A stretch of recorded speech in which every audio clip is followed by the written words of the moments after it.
இப்போது நீங்கள் பார்க்கின்றது வந்து கிளாஸ் ஹவுஸ்லேயே இருக்கிற பாவக்காய் கொடி. இது வந்து எப்படி இருக்குதுன்னு பாருங்க, எப்படி வளர்ந்துருக்குதுன்னு சொல்லி.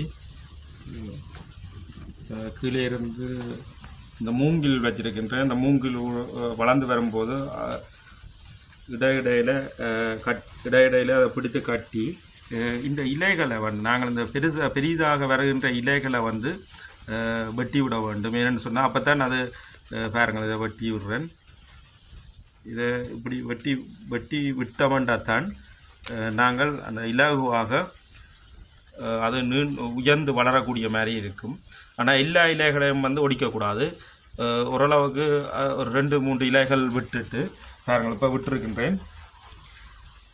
இப்படி ஒவ்வொரு நாளைக்கு சென்டிமீட்டர் கணக்கில் வந்து உயர்ந்து கொண்டு வரும். எப்படி இருக்குதுன்னு சொல்லி பாருங்கள். இங்கே அங்கே ஒரு பாவக்காய் கொடி வந்து அந்த கிளாஸ் ஹவுஸுக்குள்ள அந்த ஓட்டைக்குள்ளே அப்படியே வெளியில் வந்துட்டுது.